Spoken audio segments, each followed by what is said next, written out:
Hi hello welcome to our channel. నేను మిశ్రీ. ఈరోజు మనం చెప్పుకోబోయే కథ ప్రియ నేస్తం పార్ట్ 8. కథలకు వెళ్ళే ముందు లైక్ చేయడం మర్చిపోకండి. ఒక్క క్షణం తల విదిలించాడు. లేదు లేదు, ఎప్పటికీ తన రక్షలా ఎవరూ ఉండరు. ఇక మీదట ఉండబోరు. తన జీవితంలో కేవలం రక్ష మాత్రమే ఉంటుంది. ఇక ఎవరూ ఉండరు. అతనికి తెలియకుండా కారు వేగం పెరిగింది. ఎడతెరిపి లేకుండా కారు డ్రైవ్ చేస్తూనే ఉన్నాడు. తెల్లవారుజామున వైజాగ్ చేరుకున్నారు. వచ్చేశామా అని అడిగాడు కృష్ణమూర్తి ఒళ్ళు విరుచుకుంటూ. ఇంకా 1/2 అవర్ పడుతుంది మావయ్య, అర్జున్ బదిలిచ్చాడు.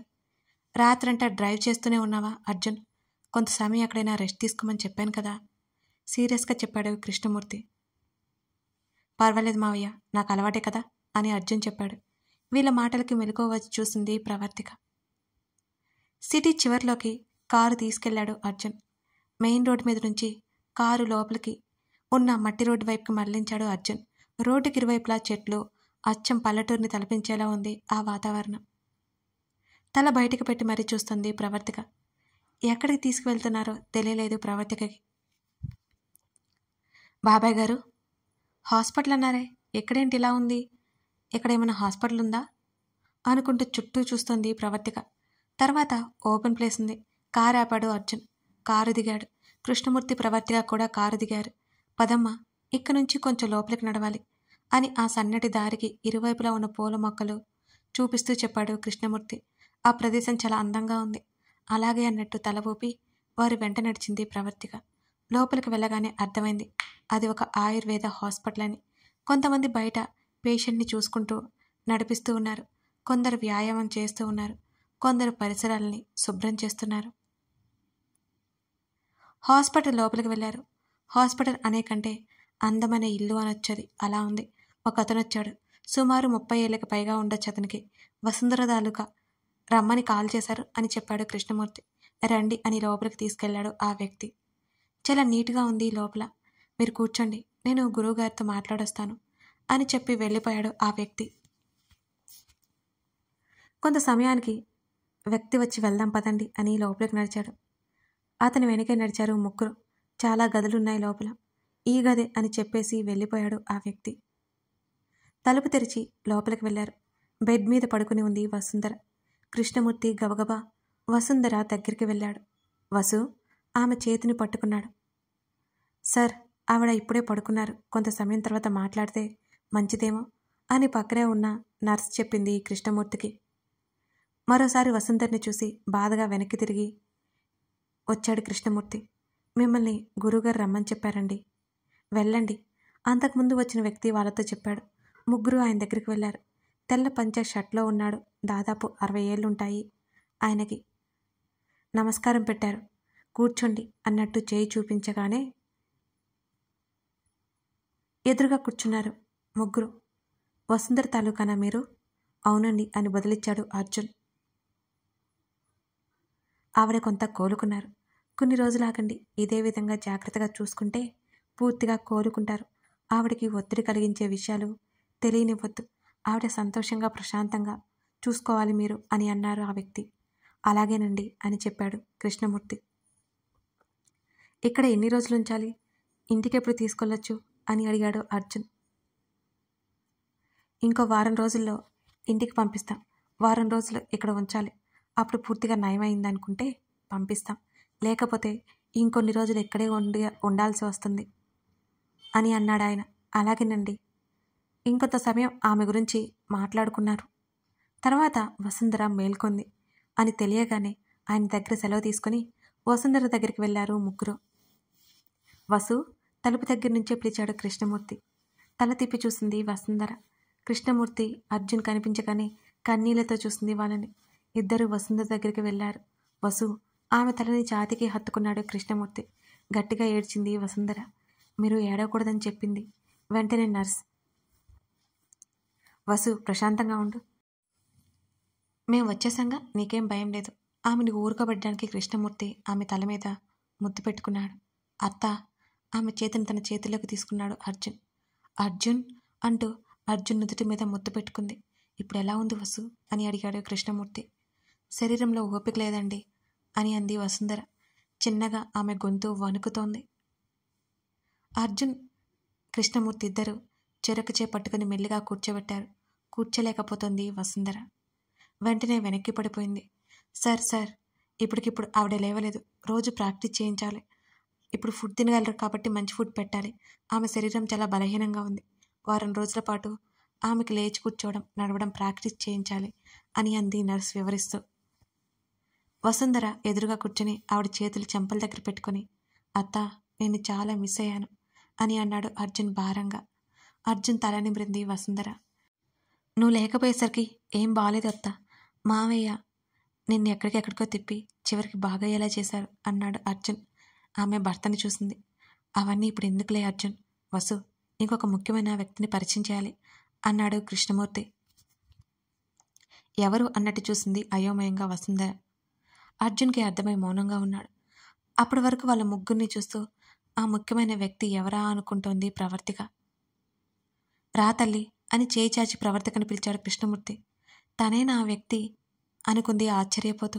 మెల్లిగా నడుస్తూ వారి దగ్గరికి వచ్చి కంగారుగా చూసింది ప్రవర్తిక. ప్రవర్తికని చూసింది వసుంధర. మన అర్జున్ భార్య అన్నాడు. నిజమా అని సంతోషంగా చూసింది. అర్జున్ నవ్వలేక నవ్వాడు. అవును వసు, నీకు ఇంకో విషయం చెప్పనా? మన అర్జున్ ప్రేమించి పెళ్లి చేసుకున్నాడు అని అన్నాడు కృష్ణమూర్తి. ఇప్పుడు అవన్నీ అవసరమా మావయ్యా అని అన్నాడు అర్జున్ అసహనంగా, అది బయటికి కనిపించనీయకుండా జాగ్రత్త పడుతూ. చాలా సంతోషంగా ఉంది అర్జున్ అని అర్జున్తో చెప్పి ప్రవర్తికను దగ్గరికి పిలిపించింది. మెల్లిగా ఆవిడ పక్కన వెళ్ళి నిలబడింది. నీ పేరేంటి అని అడిగింది. ప్రవర్తిక చేతని తన చేతిలోకి తీసుకుని వసుంధర ప్రవర్తికండి అని చిన్నగా చెప్పింది. అర్జున్, నీ భార్య చాలా బాగుంది అని వసుంధర నవ్వింది. చిన్నగా నవ్వి ఊరుకున్నాడు అర్జున్. మీరు ఎక్కువసేపు మాట్లాడకూడదండి, భోజనం చేసే సమయం అయింది అని అంది నర్సు. వసు, మేము మళ్ళీ వస్తాము అన్నాడు కృష్ణమూర్తి. వద్దండి, నేను మీతో పాటే వస్తాను అని అంది వసుంధర వెంటనే. పేషెంట్తో ఒకరు ఉండొచ్చు అని అంది నర్సు. మావయ్య, మీరు అత్తయ్యతో ఉండండి అని చెప్పాడు అర్జున్. అలాగే అర్జున్, మీరు ఏదైనా హోటల్లో రూమ్ తీసుకుని ఫ్రెష్ అయ్యి టిఫిన్ చేసి రండి అని అన్నాడు కృష్ణమూర్తి. అలాగే అన్నట్టు తల ఊపాడు అర్జున్. మేము మళ్ళీ వచ్చేస్తామత్తా అని ఆవిడ చేతిని పట్టుకుని మరోసారి చెప్పాడు అర్జున్. త్వరగా వచ్చేయండి నాన్న, అర్జున్ చెంప మీద చేయి వేసి చెప్పింది వసుంధర. వెళ్ళొస్తామండి వసుంధరతో చెప్పి అర్జున్తో నడిచింది ప్రవర్తిక. అర్జున్ అడుగులు ఆమె అందుకోలేకపోతుంది. ఎలాగో కష్టపడి అతనితో పాటు కారు దగ్గరికి నడిచింది. అలుపు వచ్చేసింది తనకి. రాక్షసుడిగా పుట్టాల్సింది ఈయన మనిషిగా పుట్టాడు అని తిట్టుకుంది లోపలే. ఆగాడు అర్జున్. అతని చూసుకోకుండా వెనుక ఢీకొట్టింది. ఏడుపు మొహం పెట్టి అర్జున్ని చూసింది బిక్కు బిక్కుమంటూ, మరోవైపు తలరుద్దుకుంటూ. సీరియస్గా ప్రవర్తికని చూశాడు అర్జున్. పొరపాటున తన మనసులో అనుకోబోయి పైకే అనేసిందా అని డౌట్ వచ్చింది ప్రవర్తికకి. కంగారుగా అర్జున్ని చూసింది. అర్జున్ని కంగారుగా ప్రవర్తిక చూస్తుంటే కళ్ళు కనిపించవా అన్నట్టు ఒక్క చూపు చూసి కారు దగ్గరికి నడిచాడు. అతడి కోపం తనకేమీ కొత్త కాదు కాబట్టి అతన్ని అనుసరించింది ప్రవర్తిక. ఇద్దరు కారుని చేరుకుని సిటీ లోపలికి బయలుదేరారు. ఒక హోటల్ ముందు కారు ఆపాడు అర్జున్. బ్యాగు పట్టుకుని అతని వెనకే నడిచింది ప్రవర్తిక. రిసెప్షన్లో మాట్లాడి ఒక రూమ్ తీసుకున్నాడు. ఇద్దరు వెళ్ళారు ఆ రూమ్లోకి. ఒకరి తర్వాత ఒకరు ఫ్రెష్ అయ్యారు. ఆలోపు టిఫిన్ ఆర్డర్ పెట్టేశాడు. టిఫిన్ రూమ్లోకి వచ్చేసింది. టిఫిన్ తినేసి రెస్ట్ తీసుకో, తర్వాత హాస్పిటల్కి వెళ్ళి ఈవినింగ్ బయలుదేరాలి. కనీసం ప్రవర్తికని చూడకుండానే చెప్పాడు అర్జున్. మీరు కూడా రెస్ట్ తీసుకోండి టక్కున అని తనకెందుకు అన్నట్టు నాలుక గరుచుకుంది. నో నీడ్ అన్నాడు ముఖాన్ని అంతే సీరియస్గా పెట్టుకుని. మనిషివేగా అనుకుంది మనసులో. ఏమీ తెలియనట్టు పైకి అమాయకంగా చూసింది అర్జున్ని. అక్కడే ఉన్న చైర్లో కూర్చొని వెనక్కి వాలి కళ్ళు మూసుకున్నాడు. అతని ముఖంలో అలసటతో స్పష్టంగా కనిపించింది. ప్రవర్తికలో ఉన్న మంచి మనసు అర్జున్ని చూసి పాపం అనుకుంది. రాత్రంతా డ్రైవ్ చేసి అలసిపోయాడని జాలి చూపించింది పాపం. ప్రవర్తికలో ఉన్న ఇంకో యాంగిల్, అతను ఏమైపోతే నాకెందుకు అనుకుంది. మంచిని తొక్కేసి మరో మనసుకి అవకాశం ఇచ్చింది ప్రవర్తిక. బెడ్ ఎక్కి చక్కగా ఒకవైపుకి తిరిగి పడుకుంది ఆమె. ఆ చైర్లో చిరాకేసింది అర్జున్కి. ప్రవర్తికను చూశాడు. నైట్ అంతా పడుకుని ఇప్పుడు కూడా చక్కగా నిద్రపోతుంటే అతను ఆశ్చర్యపోయాడు. దేనికైనా అదృష్టం ఉండాలనుకుని అతను నిట్టూర్చాడు. చాలా అలసటగా అనిపిస్తుంటే చైర్లో ఇబ్బందిగా అనిపించి బెడ్ మీద మరో పక్కన పడుకున్నాడు అర్జున్. వాళ్ళ ఫస్ట్ నైట్ ఏర్పాటప్పుడు ప్రవర్తిక చేసిన గొడవ గుర్తుకొచ్చింది అతనికి. తన మీద ఎంత అనుమానం పడిందో. నిద్రపోకుండా అలాగే ఉండడం అన్నీ గుర్తుకొచ్చి చిన్నగా నవ్వు వచ్చింది అర్జున్కి. అర్జున్ నవ్వు ప్రవర్తిక మిస్ అయిపోయింది పాపం. ప్రవర్తికకి మెలకువ వచ్చింది. ఒళ్ళు విరుచుకుంటూ తల తిప్పి చూసింది. అర్జున్ గాఢ నిద్రలో తన పక్కనే ఉన్నాడు. తను అర్జున్కి అత్యంత సమీపంలో ఉంది. గట్టిగా అరవబోయి తమాయించుకుంది. అతను బెడ్ చివరనే ఉన్నాడు. తనే నిద్రలో అతని దగ్గరగా జరిగింది. చూస్తే చంపేస్తాడు అనుకుని వెంటనే దూరం జరగాలి అనుకుంది. ఆలోపే అతని చెయ్యి ఆమె మీద పడింది. నోరు కళ్ళు రెండు తెరిచింది ప్రవర్తిక. బిగుసుకుపోయి పడుకుంది. ఊపిరి పీల్చుకోవాలన్నా కష్టంగా ఉంది తనకి. తల తిప్పి అర్జున్ని చూసింది. నిద్రలో కూడా అతను ప్రశాంతంగా ఉన్నట్టు కనిపించలేదు తనకి. దానికి గుర్తుగా ముడిపడిన అతని కనుబొమ్మలు చెబుతున్నాయి. నిద్రలో కూడా గంభీరంగా ఉంది అతని ముఖం. ఆమెకి తెలియకుండా కొంత సమయం అతన్ని అలాగే చూస్తూ ఉండిపోయింది. చేతి భారమంతా ప్రవర్తిక మీద వేయడంతో ఆమె వేస్ట్ మీద బరువుగా అనిపించింది. తేరుకొని అతని చేతిని మెల్లగా తీయడానికి ప్రయత్నం చేసింది ప్రవర్తిక. అర్జున్ కదిలాడు. అతని చేతిని గబుక్కున వదిలేసింది. అతని చేయి మళ్ళీ ఆమె వేస్ట్ మీద పడింది. ఆమె శరీరం అలజడికి గురైంది. గట్టిగా కళ్ళు మూసుకుంది ప్రవర్తిక. మెలకువ వచ్చి పక్కకి చూశాడు అర్జున్. తన చేయి ప్రవర్తిక మీద ఉండడంతో వెంటనే చేతిని వెనక్కి తీసుకున్నాడు. ఆమెని చూశాడు. గట్టిగా కళ్ళు మూసుకుని ముఖం పక్కకు తిప్పుకుంది కాబట్టి అతను నిద్రపోతుందేమో అనుకున్నాడు ఆమెని. ఘాట్ చూసి ఉంటే ఏడుపు రాగం అందుకుని ఇరిటేట్ చేసేది. చూడలేదు కాబట్టి సరిపోయింది. లేకపోతే నేనే కావాలని చేయి వేశాను అనుకుంటుంది అనుకుని లేచి బాల్కనీలోకి వెళ్ళిపోయాడు అర్జున్. బిగబట్టిన ఊపిరిని వదిలేసింది ప్రవర్తిక. ఇంకా అతని చెయ్యి తన మీదనే ఉన్నట్టు ఆమె ఫీల్ అయింది. ఈయన గారు వేశారు కాబట్టి ఏమీ అనలేదు. అదే పొరపాటున నేనైతే ఎంత కోప్పడేవారు. అందుకే ఆయన గారంటే నాకు కోపం, మంట అని కచ్చిగా అనుకుంది ప్రవర్తిక. కృష్ణమూర్తికి కాల్ చేశాడు అర్జున్. వసుంధర రెస్ట్ తీసుకుంటుందని చెప్పడంతో ఎప్పుడు రా ఉంటావు మావయ్య అని అడిగాడు అర్జున్. ఇప్పుడే అవసరం లేదు అర్జున్. ఇక్కడికి వచ్చినా ఇబ్బంది పడతారు మీరు. నిదానంగా మధ్యాహ్నం భోజనం చేసి సాయంత్రం సమయంలో రండి. ఆలోపు అమ్మాయిని కాస్త బయటికి తీసుకెళ్ళు. ఒక్కటే లోపల ఉండడం బోర్ కదా అని అన్నాడు కృష్ణమూర్తి. నేనుంటానుగా మావయ్య ఆలోచన లేకుండా అనేశాడు అర్జున్. ఆ తర్వాత ఏమన్నాడో అర్థమై ఇబ్బందిగా అనిపించింది అతనికి. అంటే మావయ్య అది అని నసిగాడు. ఎప్పుడు పక్కనే ఉంటావు కదా, మీరొకరికొకరి పక్కన లేకుండా ఉండలేరనుకో. కానీ ఇంత దూరం వచ్చి రూమ్లోనే ఉంటే బాగోదేమో. అలా షాపింగ్కో లంచ్కో తీసుకెళ్ళు, కాస్త సంతోషపడుతుంది అని నవ్వుతూ అన్నాడు కృష్ణమూర్తి. అలాగే మావయ్య అని చెప్పాడు అర్జున్. ఎంత దూరం మనం చెప్పగానే వచ్చింది. తన కోసం నువ్వు ఏదో ఒకటి చేయాలి కదా. ఎప్పుడు తన సంతోషంగా ఉండేలా నువ్వు చూసుకోవాలి కదా అని అన్నాడు కృష్ణమూర్తి. కృష్ణమూర్తి మాటలు అర్జున్ మీద కాస్తలో కాస్త ప్రభావం చూపించాయి. అలాగే మావయ్య, నేను చూసుకుంటాను. మేము సాయంత్రం వచ్చేస్తాం అని చెప్పి కాల్ కట్ చేశాడు అర్జున్. తను ప్రవర్తికకి అన్ని చీరలు అవ్వడం గుర్తొచ్చింది. వాటిల్లో ఆమె ఇబ్బంది పడి తను పట్టించుకోలేదు. నైట్ హోటల్లో కూడా అలాగే ఉండడంతో ఆమెను టీచ్ చేయాలని చూశారని అతనికి తెలుసు. జర్నీ చేసేటప్పుడు చీరలంతా కంఫర్ట్గా ఉండవు. ఆ విషయాలన్నీ మర్చిపోయాడు తను. షాపింగ్కి తీసుకువెళ్ళాలనుకున్నాడు. ఎవరి కోసమని ప్రశ్నిస్తున్న అతని మనస్సుకి సమాధానంగా మామయ్య చెప్పారు అని తనకు తానే చెప్పుకున్నాడు అర్జున్. లంచ్ మాత్రమే ఇక్కడే చేయాలి. నైట్ హోటల్లో జరిగింది గుర్తుకొచ్చింది అర్జున్కి. గదిలోకి వెళ్ళిపోయాడు అర్జున్. అర్జున్ వెళ్ళేసరికి నడి మంచం మీద కూర్చొని మోకాలు మడిచి వాటి మీద ఒక చేతిని ఉంచి గడ్డం కింద మరొక చేతిని పెట్టుకుని దీర్ఘంగా ఆలోచిస్తోంది ప్రవర్తిక. దగ్గు రాకపోయినా దగ్గాడు. ఇంతవరకు ఆమెను పేరుతో పిలిచింది లేదు అతను. పట్టించుకోలేదు ప్రవర్తిక. బాల్కనీ డోర్ గట్టిగా వేశాడు. ఉలిక్కిపడి చూసింది అతన్ని. కాలింగ్ బెల్ మోగింది. ఫ్రెష్ అవ్వు, బయటికి వెళ్ళాలి అని చెప్పేసి బయటికి వెళ్ళిపోయాడు అర్జున్. నిట్టూర్చి ఫ్రెష్ అయ్యి వచ్చింది ప్రవర్తిక. లంచ్ రెడీగా ఉంది టేబుల్ మీద. ఇంకా అర్జున్ తినలేదన్నా దానికి సంకేతంగా కవర్స్ ఓపెన్ కూడా చేయలేదు. అలాగే ఉన్నాయి ఆ బాక్సులో. అతను తన కోసం వెయిట్ చేయడం ఆశ్చర్యం అనిపించింది ప్రవర్తికకి. ఫోన్ చూసుకుంటూ తల తిప్పి ఆమెను చూశాడు. అతని చూపులో ఏం అర్థమైందో వెళ్ళి అతని ముందు చైర్లో కూర్చుంది. ఇద్దరు మెల్లిగా తినసాగారు. తింటున్నంతసేపు ఎవరు ఏమీ మాట్లాడుకోలేదు. అర్జున్ వెంట బయటికి నడిచింది ప్రవర్తిక.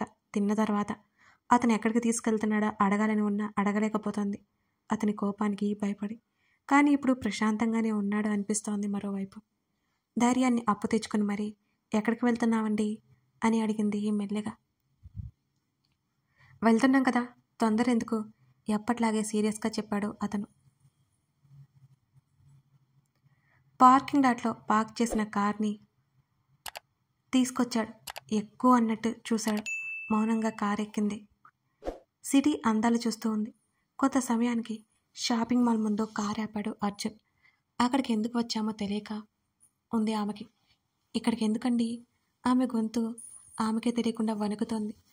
అతనితో మాట్లాడాలంటే. మాల్కి ఎందుకు వస్తారు అని అడిగాడు. నాకు తెలియదు అంటే నేను ఎప్పుడూ రాలేదు అని చెప్పింది ప్రవర్తిక చాలా అమాయకంగా. వింతగా చూశాడు ఆమెని. మీ ఊరు దాటి బయటికి రాలేదా ఇప్పుడు అన్నాడు ముఖం చిట్లించి. తల అడ్డంగా ఊపింది. షాపింగ్ మాల్ ఇది, ఇక్కడ మనకు కావాల్సినవన్నీ దొరుకుతాయి, అందుకే ఇక్కడికి వచ్చాం అని అన్నాడు అర్జున్. అతను వెటకారంగా చెప్పాడు అనుకుంది ప్రవర్తిక. లోపలికి నడిచాడు అర్జున్. అతన్ని అనుసరించింది ప్రవర్తిక. అక్కడ అంతా వింతగా తోచింది ఆమెకి. అందరిలో కళ్ళ తను డిఫరెంట్గా ఉంది. సిటీకి ఎప్పుడు వచ్చింది లేదు తను. అతను చెప్పింది నిజమే, కావలసినవన్నీ కనబడుతున్నాయి. మెయిన్ ఎంట్రన్స్లో నిలిచి దిక్కులు చూస్తున్న ప్రవర్తికని చూసి వెనక్కి వచ్చాడు అర్జున్. ఏమైంది అని విసుగ్గా అడిగాడు. మళ్ళీ తలని అడ్డంగా ఊపింది ప్రవర్తిక. రా. ఆమె ఎంతకీ కదలకపోవడంతో ఆమె చేతిని పట్టుకొని అతను ముందుకు నడిచాడు. ఆశ్చర్యపోయింది. మొదటిసారి అతని స్పర్శ ఎప్పుడూ లేనంత సున్నితంగా ఉంది. అతన్ని చూస్తూ వెంట నడిచింది. లేడీ సెక్షన్ వైపు వెళ్ళాడు. సేల్స్ గర్ల్తో మాట్లాడాడు. అవన్నీ పట్టించుకోలేదు ప్రవర్తిక. అతన్ని పట్టుకున్న అతని చేతిని మార్చి మార్చి చూస్తూ ఉంది ఆమె. ఎంతకీ ఉలుకు పలుకు లేకపోవడంతో ప్రవర్తికని చూశాడు. ఆమె ఎక్కడో చూస్తున్నదో గమనించి ఆమె చేతిని వదిలేసి అతని చేతిని వెనక్కి తీసుకున్నాడు. మేడం, సేల్స్ గర్ల్స్ పిలుస్తుంటే తేరుకొని అటువైపు చూసింది ప్రవర్తిక. రండి మేడం, ఆమె పిలిచింది. నేను వెళ్ళనండి కంగారుగా చెప్పింది. ఏం కాదు, వాళ్ళు ఏమి చేయరు. నీకేం కావాలో చూపిస్తారు, నీకు నచ్చినవి తీసుకుంటావు అంతే అన్నాడు. అంది మళ్ళీ ఒకసారి తల అడ్డంగా ఊపుతూ. సరే, నేను వస్తాను పదా. అసహనంగా ఆమెతో పాటు ముందుకు కదిలాడు అర్జున్. ఇద్దరూ లేడీస్ సెక్షన్ వైపు కదిలారు. నీకు కావలసినవి తీసుకో అన్నాడు. నాకు చాలా తీసుకున్నారు కదా, ఇంకా ఏం తీసుకోను, అవసరం లేదండి అని చిన్నగా చెప్పింది అర్జున్తో. తల కొట్టుకోవాలనిపించి బలవంతంగా కంట్రోల్ చేసుకున్నాడు అర్జున్. నీకు డ్రెస్సులు ఏమీ లేవు కదా, తీసుకో అన్నాడు అర్జున్. అలాగే అన్నట్టు తల ఊపింది. తను ఇంతవరకు ఎప్పుడూ చూడని మోడల్ డ్రెస్సులు ఉన్నాయి అక్కడ. తీసుకోవాలో లేదో అర్థం కాక బిత్తర చూపులు చూస్తుంది ప్రవర్తిక. అరగంట కాలం వెళ్ళబుచ్చింది. అర్జున్కి అసహనపు ఛాయలు పెరిగిపోతూ ఉన్నాయి. ఆమె అలా టైం వేస్ట్ చేస్తుండే. తప్పుకో అని ప్రవర్తిక చేతిని పట్టుకుని పక్కకి లాగి చకచకా డ్రెస్సులు సెలెక్ట్ చేసి ప్యాక్ చేయించాడు. సేల్స్ గర్ల్స్తో అమ్మాయిలకి కావాల్సిన థింగ్స్ అన్నీ ప్యాక్ చేయమన్నాడు. ఆ తతంగం అయ్యాక ఇద్దరు బయటికి కదిలారు. అర్జున్ ముఖమంతా సీరియస్గా ఉంది. కదిలిస్తే కొట్టేలా ఉన్నాడు. ప్రవర్తిక నోరు మెదపకుండా అతన్ని అనుసరించింది. బ్రతికిపోయింది. కారులో హోటల్ వైపు ప్రయాణమయ్యారు. నిజం చెప్పు, ఎప్పుడు షాపింగ్ మాల్ చూడలేదా నువ్వు అని అడిగాడు సీరియస్గా అర్జున్. టీవీలో చూశాను అని బదులిచ్చింది అమాయకంగా. షాక్ కొట్టినట్టయింది అర్జున్ పరిస్థితి. ఆశ్చర్యంగా ఆమెను చూసి తల విదిలించి ముందు దృష్టి పెట్టాడు అర్జున్. అర్జున్ ఎందుకు అలా చేశాడో అర్థం కాలేదు తనకి. నువ్వు ఎంతవరకు చదువుకున్నావు అని అడిగాడు అర్జున్. డిగ్రీ అని చెప్పింది ఆమె. ఎక్కడా? అయోమయంగా చూసింది. అదే, ఎక్కడ చేశావు? దవడ బిగించి అడిగాడు. మా పక్క ఊర్లో అని అంది. సైలెంట్ అయిపోయాడు. వైజాగ్ వచ్చిన దగ్గర నుంచి అర్జున్ తనతో కొంచెం నార్మల్గా ఉన్నాడు. ధైర్యం చేసి ఒక విషయం అడగాలని నిర్ణయించుకుంది ప్రవర్తిక. ఏవండి అని పిలవగానే ఒక చూపు చూశాడు అర్జున్. ఆమె నోట్లో మాట నోటిలోనే ఆగిపోయింది. ఏంటి అన్నాడు చిన్నగా. ఏమి అడగాలో మర్చిపోయింది ప్రవర్తిక. 2 నిమిషాలాగి, నన్ను మరో 4 రోజుల్లో ఇంటి దగ్గర దింపేస్తా అన్నారు కదా. 4 రోజులు కాదు, 2 రోజులు అన్నాడు అర్జున్ సీరియస్గా. మీరు చెప్పినవి అబద్ధమే కదండి అని అంది ప్రవర్తిక. ఏంటది అని అడిగాడు అర్జున్. నిజంగా గుర్తులేదు అతనికి. మీకు నన్ను పెళ్లి చేసుకోవడం వెనుక ఏదో కారణం ఉంది. నన్ను పెళ్లి నుండి తీసుకురావడం వెనుక ఏదో కారణం ఉంది, అవునా అని అర్జున్ని చూసింది ప్రవర్తిక. అతనేం మాట్లాడలేదు, ఎందుకంటే ఆమె చెప్పింది నిజమే కాబట్టి. విరక్తిగా నవ్వి వస్తున్న కన్నీళ్లను బలవంతంగా ఆపుకుంటూ కిటికీల నుండి బయటకు చూస్తుంది. హోటల్కి వెళ్ళి బ్యాగ్స్ పెట్టేసి ఫ్రెష్ అయ్యి కాఫీ తాగి ఆయుర్వేదిక్ హాస్పిటల్కి బయలుదేరారు అర్జున్ ప్రవర్తికలు. అత్త, ఇప్పుడు ఎలా ఉంది? ఆమె పక్కన కూర్చున్నాడు అర్జున్. కొంచెం ఓపిక వచ్చింది నాన్న అని అర్జున్ చెంప మీద చేయి వేసి చెప్పింది వసుంధర. ప్రవర్తిక మౌనంగా చూస్తుంది వాళ్ళని. అర్జున్, మేము ఇంటికి రావాలంటే ఇంకో 1 వారం రోజులు పడుతుందట. మీ ఇద్దరు ఇంటికి వెళ్ళిపోండి నాన్న, మీరేమంటారండి అంటూ భర్త వైపు చూసింది వసుంధర. నేను అదే చెప్పాను వసు. అర్జున్, మీరు వెళ్ళిపోండి అని అన్నాడు కృష్ణమూర్తి. పర్వాలేదు బాబాయ్ గారు అని అంది ప్రవర్తిక. వద్దురా, చెప్పినట్టు వినండి అంది వసుంధర. ఇక్కడ మీకు అవసరం ఉంటుందేమో పిన్ని గారు, నేను ఉంటాను అని చెప్పింది ప్రవర్తిక. ప్రవర్తిక మంచితనానికి లోపలే సంతోషపడిపోయింది వసుంధర. కృష్ణమూర్తి ఆనందపడిపోయాడు. అర్జున్ ప్రవర్తిక వైపు చూపు తిప్పాడు. వెంటనే చూపు మార్చుకున్నాడు. ఆమె లోపల నిజాయితీ ఉంది, స్వచ్ఛంగా ఉంది. ఇక నాకేం కావాలన్నా నర్సులు చూసుకుంటారు తల్లి. ఇంకా మీ బాబాయ్ ఉన్నారు, నాకేం పర్లేదు.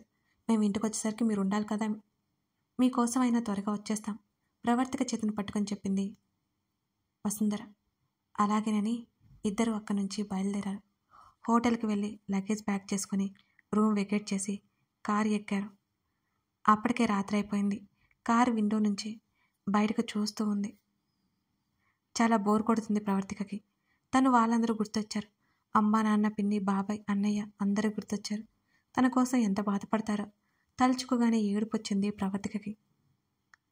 ఏడవకు, ఎల్లుండే దించేస్తాను మీ ఇంట్లో అని అన్నాడు విసుగ్గా. ఏమీ మాట్లాడలేదు ప్రవర్తిక. నాతో మీకు కావాల్సిన పని అయిపోయింది కదా, మళ్ళీ తీసుకురారు కదా నన్ను అని అడిగింది ప్రవర్తిక. నువ్వు తీసుకుని వెళ్ళమన్నా తీసుకురాను. నేను నిన్ను ఏం చేసుకుంటాను అన్నాడు అర్జున్. ఆ మాటకి చురుగ్గా చూసిందా అతన్ని. అతను కొంచెం కూడా జంకలేదు. తర్వాత జరగబోయే పరిణామం అతను ఊహించుకోసాగాడు. అతని ముఖంలో విజయం తాలూకా నవ్వొకటి తొణికిసలాడింది. అవేమీ తెలియని ప్రవర్తిక బాధగా సీట్లో వెనక్కి వాలి కళ్ళు మూసుకుంది. ఆకలిగా అనిపించింది. అయినా అర్జున్ని అడగలేక సైలెంట్గా ఉంది. కొంత సమయం తర్వాత కారు ఆపినట్టు అనిపించి కళ్ళు తెరిచి చూసింది ప్రవర్తిక. ఒక హోటల్ ముందు కారు ఆపాడు. నేను రానండి, నాకు వద్దు, ఆకలి లేదు అని చెప్పింది ప్రవర్తిక. నేను నీకు ఎన్నోసార్లు చెప్పాను, ఆకలిగా ఉన్నా లేకపోయినా తినాలి అని అర్జున్ కల్లరి చేశాడు. అయినా సరే నేను రాను అని రెట్టించి మాట్లాడింది ప్రవర్తిక. ఎందుకు రావు? కోపం తారాస్థాయికి చేరుతోంది అతనిలో. ఎందుకంటే బాధ్యత లేని మీతో వచ్చి చిక్కుల్లో పల్లేను అంది ముఖం తిప్పుకుంటూ. బాధ్యత లేదా? ఏం మాట్లాడుతున్నావు? ఆమె భుజాలు పట్టుకుని తన వైపుకు తిప్పుకున్నాడు అర్జున్. అవును, నిజంగానే మీకు బాధ్యత లేదు.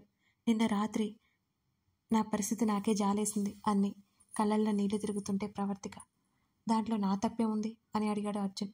చెప్పకుండా వెళ్ళి చిక్కుల్లో పడింది నువ్వు. అయినా నీకోసం వచ్చాను కదా అన్నాడు అర్జున్. అతన్ని నిందిస్తుంటే కోపం వస్తుంది అర్జున్కి. ఏమో, నేను రాలేను. అతని నుంచి విడిపించుకోవాలని చూస్తుంది ప్రవర్తిక. రావాలి, వచ్చి తీరాలి. ఆమె ముఖాన్ని పట్టుకుని తన వైపుకు తిప్పుకున్నాడు. అతన్ని చూసింది ఆశ్చర్యంగా. ఇద్దరు చూపులు జత అయ్యాయి. వదిలేయండి అంది చిన్నగా. వస్తావా రావా? ఆమె భుజం మీద పట్టు బిగించాడు అర్జున్. అతని చేతిని విదిలించుకొట్టింది. కోపంగా మారిపోయింది ఆమె ముఖం. ఆశ్చర్యంగా చూశాడు అర్జున్. ఇంకోసారి నన్ను తాకితే ఒప్పుకోను గట్టిగా కళ్ళు మూసుకొని చెప్పింది ప్రవర్తిక. ఆమె మాటలకి ఏం సమాధానం చెప్పలేకపోయాడు అర్జున్. కళ్ళు తెరిచి తుడుచుకొని అతన్ని చూస్తూ, నా మీద ఏ హక్కు ఉందని మీ ఇష్టం వచ్చినట్లు ప్రవర్తిస్తున్నారు? మీరు చెప్పింది వింటున్నాను కదా, నాకైతే మీకెందుకు? ఒక పూట తినకపోతే నేను చచ్చిపోను కదా ఏడుస్తూ అరిచింది ప్రవర్తిక. షడప్ అని అరిచాడు అర్జున్. ఆమె ముఖం వరకు వెళ్ళిన అతని చెయ్యి వెనక్కి తీసుకుంటూ చేతి వేళ్లను బిగించాడు అర్జున్. ఆకలేదు అంతే కదా, ఓకే ఫైన్ అని కార్ స్టార్ట్ చేశాడు అర్జున్. అంతే పంతంగా కిటికీల నుంచి బయటికి చూస్తోంది ప్రవర్తిక. ఇద్దరికి ఆకలేటో పోయింది. ఒకరు పంతంగా ఉంటే మరొకరు కోపంగా ఉన్నారు. కారు వేగంగా ముందుకు దూసుకెళ్తోంది. అతని కోపాన్ని తగ్గించుకోవడానికి గట్టిగా చేతులు బిగించాడు అర్జున్. తిరుగు ప్రయాణం మొదలైంది. తర్వాత జరగబోయే పరిణామాలు తెలియని ప్రవర్తిక కిటికీలో నుంచి వస్తున్న చల్లగాలికి మెల్లిగా నిద్రలోకి జారుకుని అర్జున్ భుజం మీద తలవాల్చింది. కథ కొనసాగుతోంది. ఇప్పటి నుంచి నేను పెద్ద పెద్ద ఎపిసోడ్స్ ఇస్తానండి. ఇంత పెద్ద ఎపిసోడ్స్ ఇస్తున్నందుకు నా కష్టాన్ని అర్థం చేసుకుని మీ ఇష్టంతో లైక్స్, కామెంట్స్ ఇంకా ఎక్కువ ఇస్తారని నేను ఆశిస్తున్నాను. అందరూ కామెంట్ చేసి లైక్ చేస్తారని నేను ఆశిస్తున్నాను. చేస్తారు కదా? మీరు ఇచ్చే బహుమతి ఇదే నాకు. Thank you for watching this video. మరో ఎపిసోడ్తో మనం మళ్ళీ కలుద్దాం.